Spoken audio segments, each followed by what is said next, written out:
Hello, my name's Tim Lokes, and this is one of the cars which took part in the event codenamed Project Pride.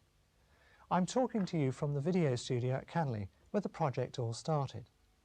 For some time, the company has been trying to encourage team working amongst its employees, but this has usually involved relatively small numbers of people. Also, due to the constant change within our organisation over the years, it's been difficult to develop a sense of pride in being a member of the major car producer in the UK. To help the company to continue to progress with the teamwork initiative and to develop a sense of pride with the employees, I felt that what was needed was a very special event, which would involve a large number of employees, irrespective of their grade or job they did, or even at which plant they worked. So, in October of last year, I suggested that the company, or rather a team of employees, should attempt to break some land speed records using the new K-series engine running on unleaded fuel. The last record attempt, by an MG, was in 1957, when the car, driven by Stirling Moss and powered by a 1500cc supercharged engine, broke several international speed records at speeds up to 245 miles an hour at Utah Salt Lakes in the USA, and those records still stand today. It was agreed this year to attempt to break 21 records which were thought to be within our grasp. So, on July the 1st, the team broke those records, all 21 of them. 2 of those records are completely new, being established during the event. Project Pride has been a tremendous success, and now I would like you to meet some of the people who've made it all possible. Directors of the Rover Group were enthusiastic about the project. John Towers, Director Product Development, gives his initial reaction to Project Pride. Yes, well, my very first reaction was a sense of being heartened at the very obvious sense of enthusiasm and pride in the company that was going into this proposal. I suppose it was tinged by a little bit of concern, and that concern was that we, the company, should put every possible help and assistance into the team programme to make sure that they had a huge success. It was agreed that the project would have a budget of £15,600, and for commercial reasons, the attempt had to take place before the end of June 1990. The company would supply facilities plus materials and budget, and the employees would complete the majority of work in their own time. In the event, employees contributed over 6,500 hours of their own time. Brian Cameron was selected as the project manager because of his competition background. In actual fact, there were 3 things we were doing. We were running a 24-hour event, 24-hour race meeting. We were running a team in that meeting. And above and beyond that, we had to engender this extraordinary esprit de corps, this spreading the word of pride throughout the company, and in fact outside the company. Those, I think, were the feelings that I had. I knew we could do it. The initial priority was to set the strategy for the project. There were 2 options, either to just beat the records that stood, or to smash the records and set new targets beyond the reach of other manufacturers. As with the 1957 event, the latter was adopted. The group personnel director had this to say. Project Pride is a wonderful example of how success through people can work. It was an example of a group of people, all sorts of levels, all sorts of backgrounds, all sorts of jobs, getting together to do something which they wanted to do and which makes an enormous contribution to the standing of our organisation, our company. The only suitable UK venue for the event was the Millbrook Proving Ground in Bedfordshire. The event would run for 24 hours, and the date was set for Saturday and Sunday, the 30th of June and the 1st of July. Mike Southall, well known in racing circles and continual winner of the Metro Challenge Trophy, was co-opted for his breadth of experience. The major task at this stage was to brainstorm all the equipment, materials and modification requirements to make the cars durable and competitive. The core team members were each assigned areas of control: vehicle build, parts procurement, financial management, administration, etc. The first major job was the fitting of a substantial safety roll cage, and this was contracted to a specialist firm after the removal of the interior trim. Predicted engine parameter and fuel consumption figures were fed into a computer, and from the results it was calculated that 26-gallon fuel tanks would be required. The next question, where do you put a 26-gallon fuel tank in a Metro, and will it affect the handling at high speed with over 200 weights of fuel on board? Safety was a major aspect, always at the forefront of decisions made by the team. The team were given 2 Metros which had completed their test life. In the evenings and weekends that followed, people stripped the bodies down to the last clip to enable the dents to be knocked out and the bodies cleaned and painted. Dunlop, who'd supplied all the wheels and tyres, had completed extensive testing, as tyres had given significant problems to other land speed record attempts at Millbrook. Problems, ideas and progress, or lack of it, caused lively debate at the regular Tuesday evening team meetings. These meetings were structured with a general update on the whole project, being followed by separate meetings led by core team members on specific areas of control, such as car build, administration, pit crews, etc. All the specialist teams were responsible for their own organisation and problem solving, and it was also necessary to liaise with other teams to ensure coordination for the whole group. The engine build was behind schedule due to development problems. Tinsmiths, so urgently needed for specific build items, were already working overtime on priority company projects. The problem-solving techniques group were working flat out to avoid unnecessary delays.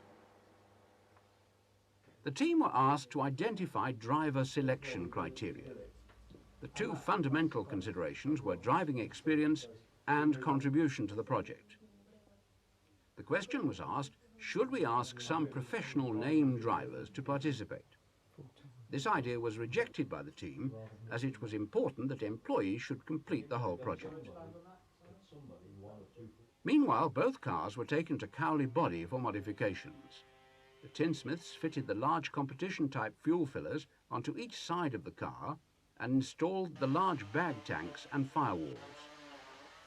During a pit stop, the new fuel system would enable the pit crew to dump 26 gallons of fuel into the tank in 15 seconds. The K-Series engine build and modifications were still causing concern as the time ticked by. Although the capacity of the engine, 1397 cc's, remained the same as production 16-valve engines, by modifying the head, camshafts, exhaust and fuel systems, it was predicted that the engine would produce 135 brake horsepower. To enable the group working on the cars to gain valuable test miles, the first car was fitted with a slave engine. The car was then run on the high-speed track at Gaydon, where shakedown, chassis and body development work was done.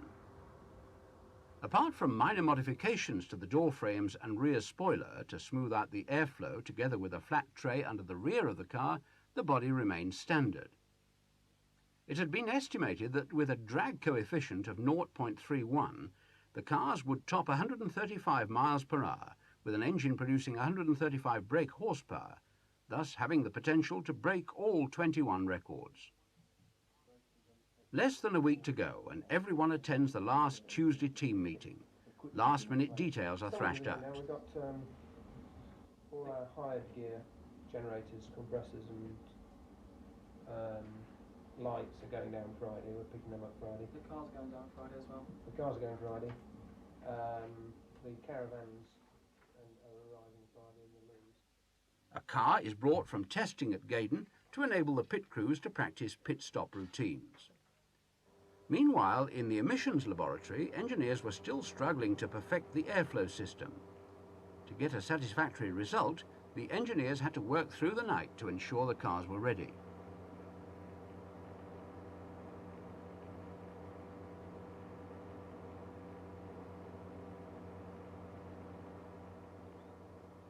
One evening at Canley, very late at Canley in fact, when I was leaving through D Gate and I came across a number of members of the Pride team who were impressing upon the chief security officer there that pass-outs or no pass-outs, they had to get those cars to Longbridge that evening, and if they didn't, it was a cataclysmic event. When I actually arrived on the scene, the chief security officer looked like a man who held the whole fate of Rover Group's fortunes in his hands. I hope they sent him a ticket to Millbrook. Everything has been checked and double-checked, and the cars are loaded onto the transporters for Millbrook. What has fate got in store for Project Pride?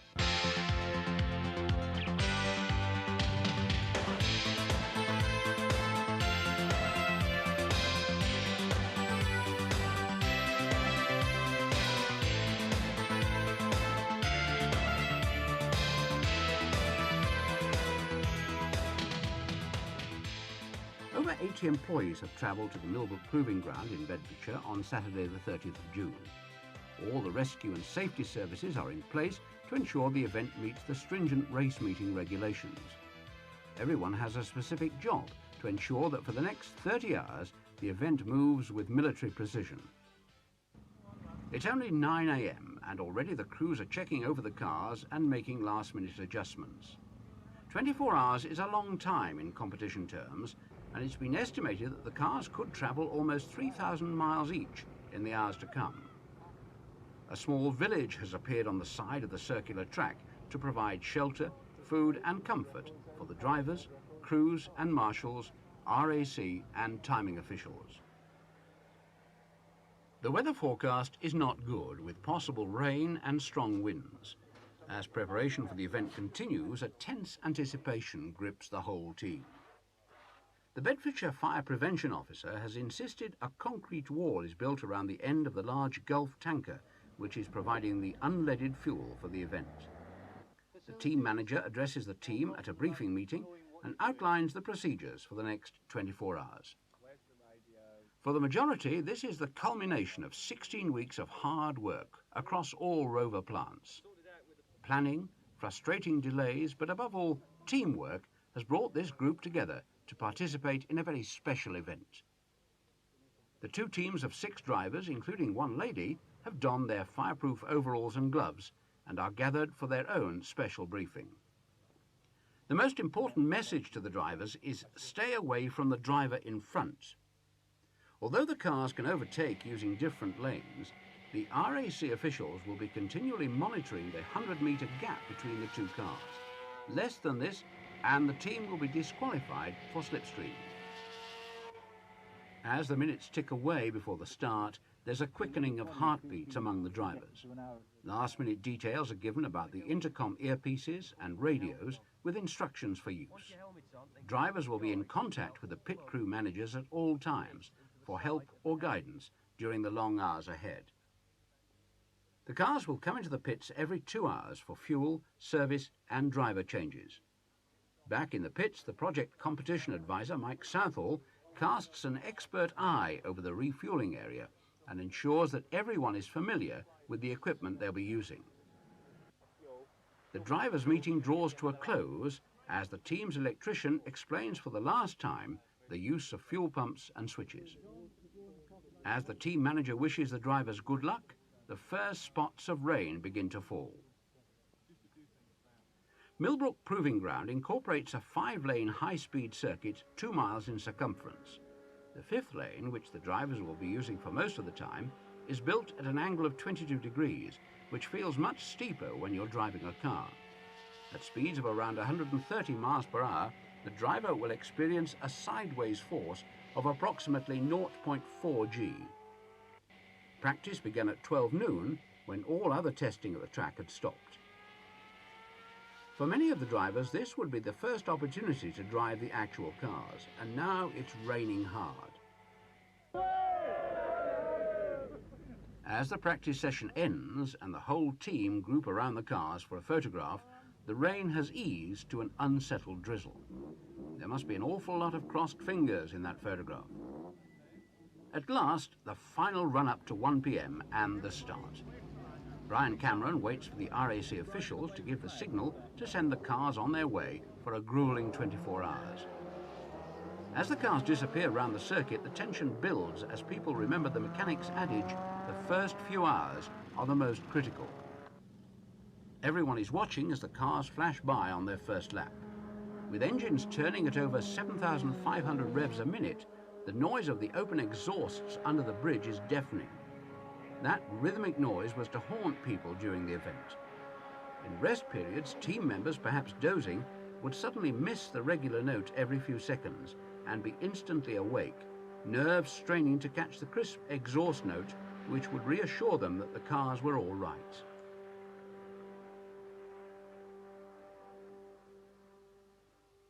By now, the sun was drying the track, and people were sitting on the bank and calculating when the first pit stop would be and which car would come in first. The two cars had specific tasks and were fitted with different gear ratios. Car number 1 with a high ratio gearing would set a pace to break the long distance records, and car number 2 would go flat out from the start to set new records for flying, start and short distance.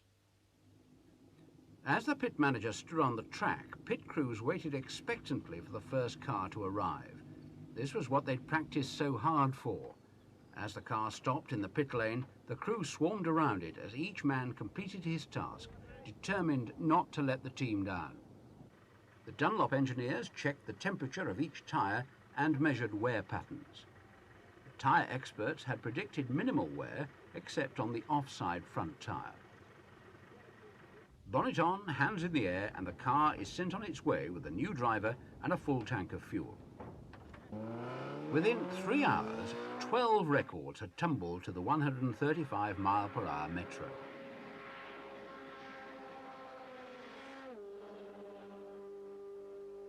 The control caravan was used to monitor lap times of different cars and drivers to build up a bank of information. Drivers use this information as a guide to achieve the quickest route around the circuit.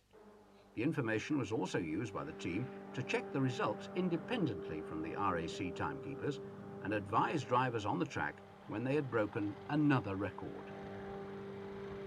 By early afternoon, it was becoming obvious that the higher geared car was not performing as well as expected. The high gearing was not allowing the engine to run on the cam, which was causing the problem. Lengthy discussions took place, and it was reluctantly decided to call the car in and change the gearbox.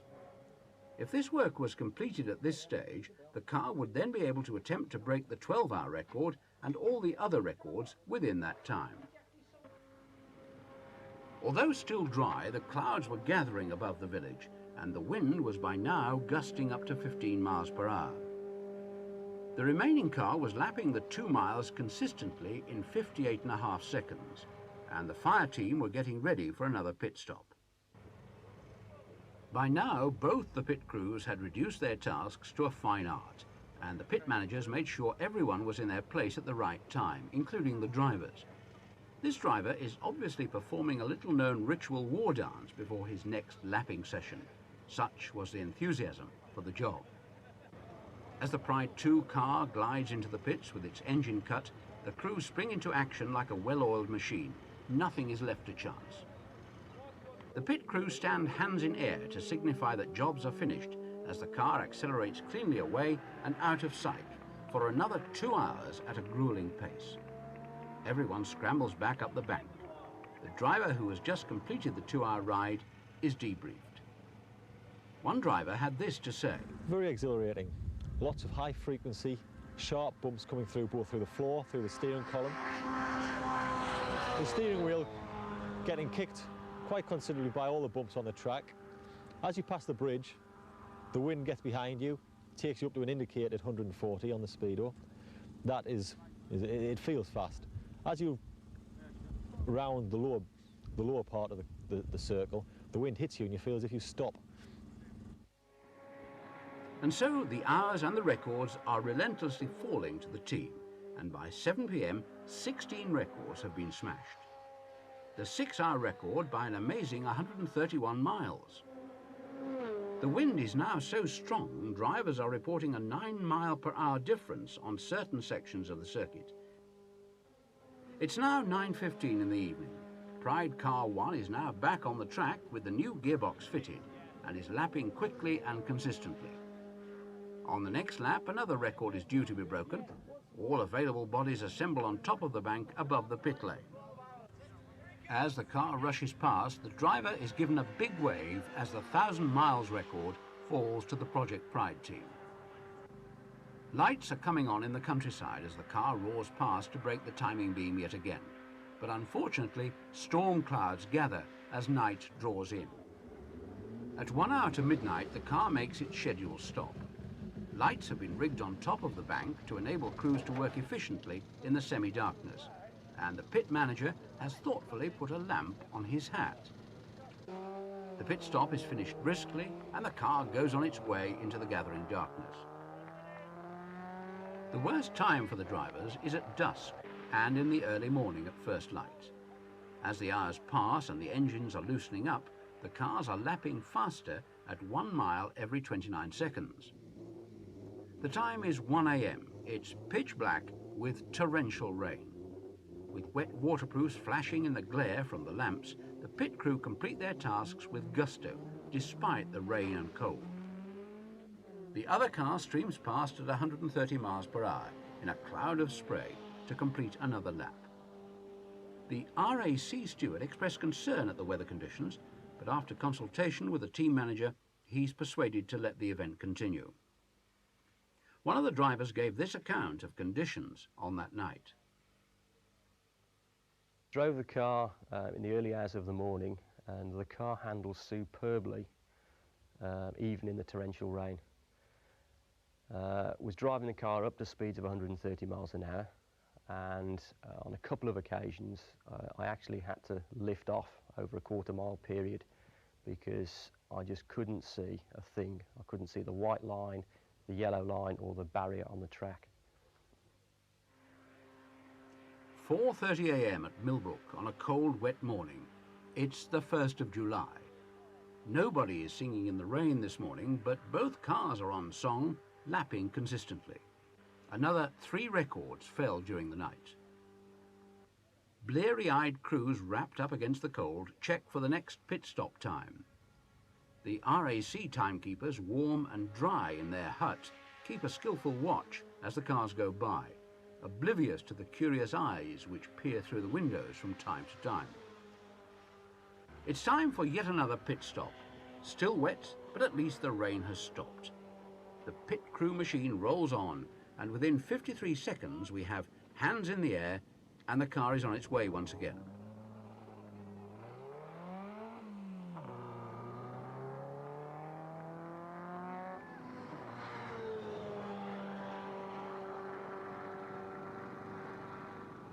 The refueling crew commence their chore of pumping fuel to fill the container on the tower, watched by the ever-vigilant fire crew from Cowley. Oh no, the team manager didn't order enough fuel. What's that? They're just joking. 9 a.m.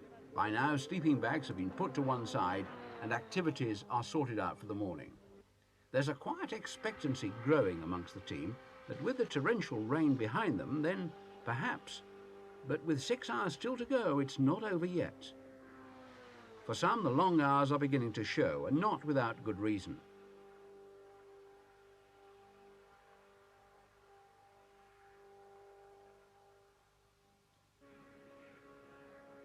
The pit stop ritual has now become a rhythm which the crews respond to easily. As the minutes tick by, the weather is improving, and eventually the sun breaks through the cloud. Both pit managers have been in constant touch with the drivers throughout the night, helping to keep them alert and to concentrate in the difficult conditions. And now, as the last few hours pass by, the drivers will be guided to the pits for their last stop. Drivers and crews talk in groups. Suppressed excitement is mounting as the Pride 1 car arrives for its last pit stop. The crews wait with the quiet confidence of a job well done. The timing officials warn us that the 24 hours deadline is getting near. The team manager unfurls the checkered flag and stands in position on the track to welcome home the 2 cars. It's the last lap, and suddenly it's all over. We've done it. Success. The team has broken 21 land speed records, and the record-breaking car has travelled just over 2,911 miles. What a fantastic achievement, not only for all the employees who contributed to the project, but for the Rover Group as a whole. Project Pride has certainly lived up to its name. As the cars complete their victory lap, they pass the pit area for the last time, horns blowing and lights flashing, to the delighted applause from the rest of the team. Euphoria takes over as the whole team gathers around the cars for a champagne celebration. It's amazing what teamwork can achieve. And remember, 500 people got it right first time.